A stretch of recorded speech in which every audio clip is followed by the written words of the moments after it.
What's the scariest thing you've ever done? Or another way to say it is, what's the most dangerous thing that you've ever done? And why did you do it? I know what the most dangerous thing is that I've ever done, because NASA does the math. You look back to the first 5 shuttle launches, the odds of a catastrophic event during the first 5 shuttle launches was 1 in 9.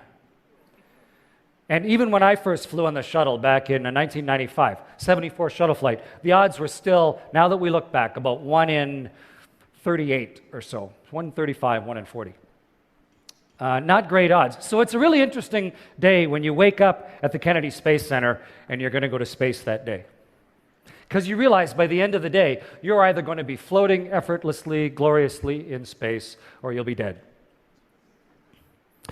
You go at the Kennedy Space Center, into the suit-up room, the same room that our childhood heroes got dressed in, that Neil Armstrong and Buzz Aldrin got suited in to go ride the Apollo rocket to the moon.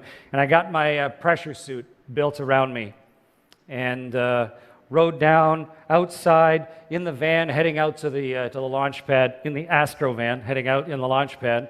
And as you come around the corner at the Kennedy Space Center, it's normally pre-dawn, and in the distance, lit up by the huge xenon lights, is your spaceship, the vehicle that is going to take you off the planet. And the crew is sitting in the Astro van, sort of hushed, almost holding hands, looking at that as it gets bigger and bigger. We ride the elevator up, and we crawl in on your hands and knees into the spaceship, one at a time, and you sort of worm your way up into your chair and plunk yourself down on your back.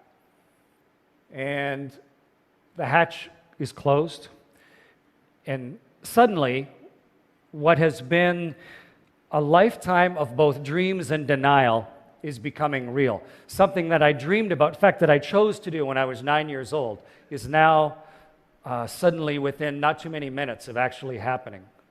And in the astronaut business, the shuttle is a very complicated vehicle. It's the most complicated flying machine ever built.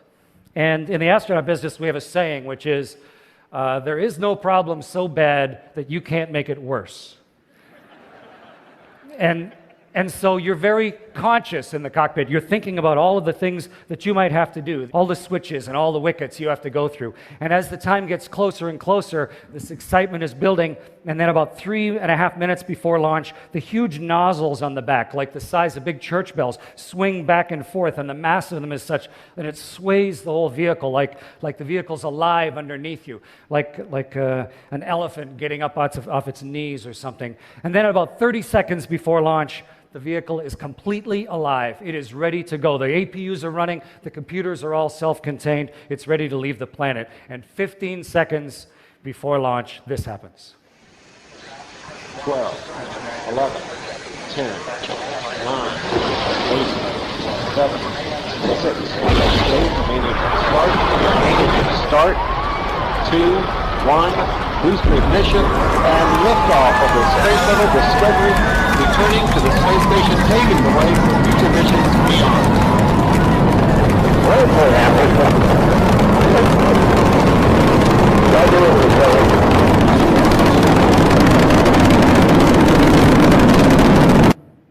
It is incredibly powerful to be on board one of these things. You are in the grip of something that is vastly more powerful than yourself. It's shaking you so hard you can't focus on the instruments in front of you. It's like you're in the jaws of some enormous dog, and there's a foot in the small of your back pushing you to space, accelerating wildly straight up, shouldering your way through the air, and you're in a very complex place, paying attention, watching the vehicle go through each one of its wickets with a steadily increasing smile on your face.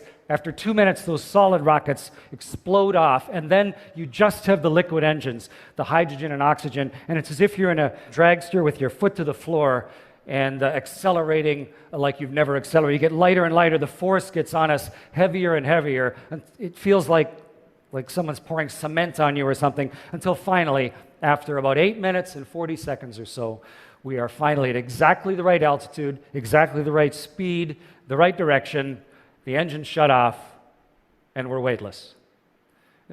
And we're alive. It's an amazing experience. But why would we take that risk? Why would you do something that dangerous?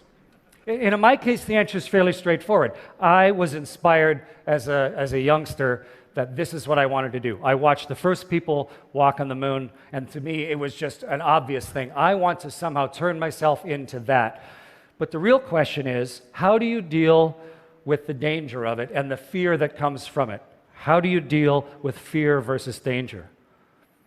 And having the goal in mind, thinking about where it might lead, directed me to a life of looking at all of the small details to allow this to become possible, to be able to launch and go help build a space station where you are on board a 1 million-pound creation that's going around the world at 5 miles a second, 8 kilometers a second, around the world 16 times a day, with experiments on board that are teaching us what the substance of the universe is made of, and running 200 experiments inside, but maybe even more importantly, allowing us to see the world in a way that is impossible through any other means. To be able to look down and have, if your jaw could drop, it would, the jaw-dropping gorgeousness of the turning orb, like a self-propelled art gallery of fantastic, constantly changing beauty that is the world itself. And you see, because of the speed, a sunrise or a sunset every 45 minutes for half a year. And the most magnificent part of all that is to go outside on a spacewalk. You are in a one-person spaceship that is your spacesuit, and you're going through space with the world. It's an entirely different perspective. You're not looking up at the universe. You and the Earth are going through the universe together. And you're holding on with one hand, looking at the world turn beside you. It's like roaring silently with color and texture as it pours by just mesmerizingly next to you. And if you can tear your eyes away from that and you look under your arm down at the rest of everything, it's an unfathomable blackness, with a texture you feel like you could stick your hand into.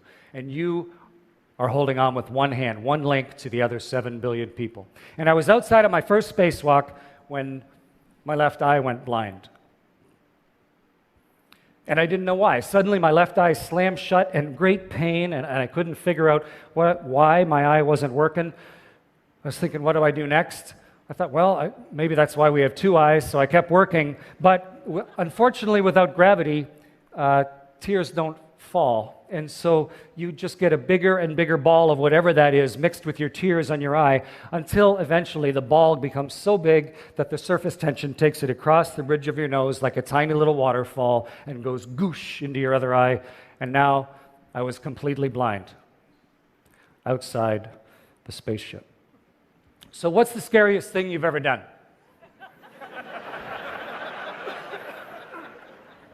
Maybe it's spiders. A lot of people are afraid of spiders. I think you should be afraid of spiders. Spiders are creepy, and they got long, hairy legs. And spiders like this one, the brown recluse, I mean, it's horrible. If a brown recluse bites you, you end up one of these horrible big necrotic things on your leg. And there might be one right now sitting on the chair behind you, in fact. And how do you know? And so a spider lands on you, and you go through this great spasmy attack because spiders are scary. But then you could say, well, is there a brown recluse sitting on the chair beside me or not? I don't know. Are there brown recluses here? So if you actually do the research, you find out that in the world there are about 50,000 different types of spiders, and there are about 24 that are venomous out of 50,000. And if you're in Canada, because of the cold winters, here in BC there's about 720, 730 different types of spiders, and there's one that is venomous. And its venom isn't even fatal. It's just kind of like a nasty sting. And that spider, not only that, but that spider has beautiful markings on it. It's like, I'm dangerous. I got a big radiation symbol on my back. It's the black widow. So if you're even slightly careful, you can avoid running into the one spider that, and it lives close to the ground.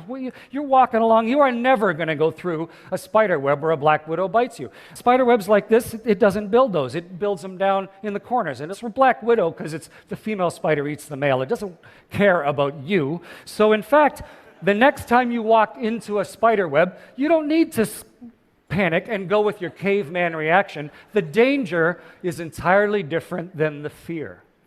And how do you get around it, though? How do you change your behavior? Well, next time you see a spider web, have a good look, make sure it's not a black widow spider, and then walk into it.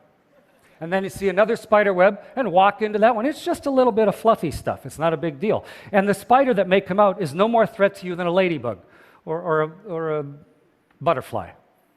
And then I guarantee you, if you walk through 100 spider webs, you will have changed your fundamental human behavior, your caveman reaction, and you will now be able to walk in the park in the morning and not worry about that spider web or into your grandma's attic or whatever, into your own basement.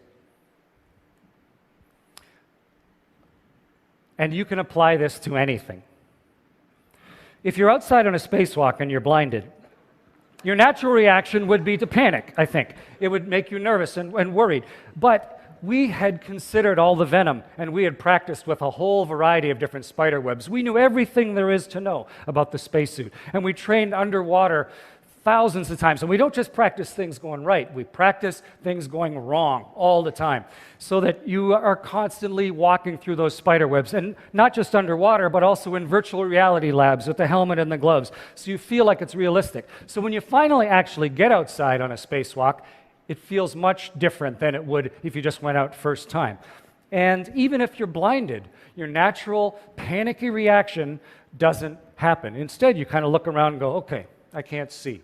But I can hear, I can talk. Scott Perezinski's out here with me. He could come over and help me. We actually practiced incapacitated crew rescue, so he could float me like a blimp and stuff me into the airlock if we had to. I could find my own way back.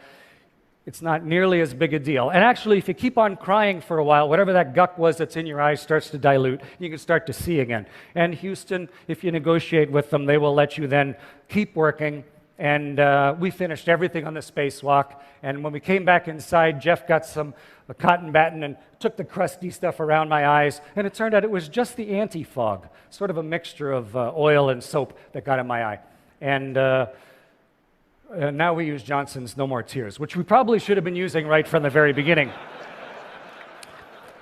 But the key to that is by looking at the difference between perceived danger and actual danger. Where's the real risk? What is the real thing that you should be afraid of? Not just a generic fear of bad things happening. You can fundamentally change your reaction to things so that it allows you to go places and see things and do things that otherwise would be completely denied to you. Where you can see the hard pan south of the Sahara, or you can see New York City in a way that is almost dreamlike, or the unconscious gingham of Eastern Europe fields, or the Great Lakes as a collection of small puddles. You can see the fault lines of San Francisco and the way the water pours out under the bridge, just entirely different than any other way that you could have if you had not found a way to conquer your fear. You see a beauty that otherwise never would have happened. It's time to come home at the end. This is our spaceship, the Soyuz, that little one. 3 of us climb in, and then this spaceship detaches from the station and falls into the atmosphere. These 2 parts here actually melt. We jettison them and they burn up in the atmosphere. The only part that survives is the little bullet that we're riding in, and it falls into the atmosphere. And in essence, you are riding a meteorite home. And riding meteorites is scary, and it ought to be. But instead of riding into the atmosphere, just screaming like you would if suddenly you found yourself riding a meteorite back to Earth, instead, 20 years previously, we had started studying Russian.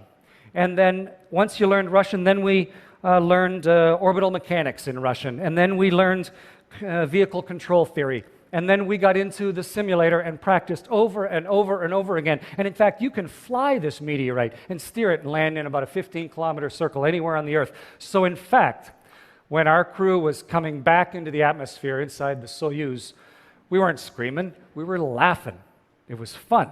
And when the great big parachute opened, we knew that if it didn't open, there's a second parachute, and it runs on a nice little clockwork mechanism. So we came back, we came thundering back to Earth, and this is what it looked like to land in a Soyuz in Kazakhstan. And you can see one of those search and recovery helicopters once again That helicopter, part of a dozen such Russian Mi-8 helicopters.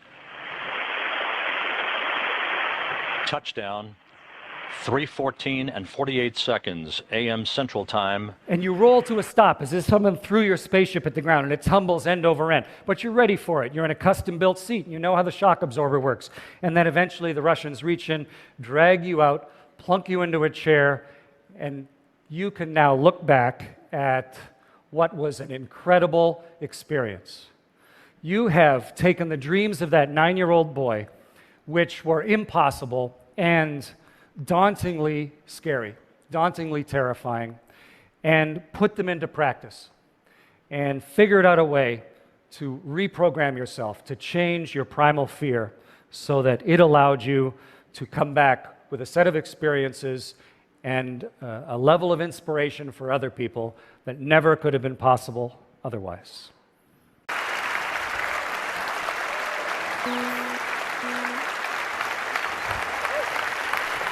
Very nice of you. Thank you very much. Thank you.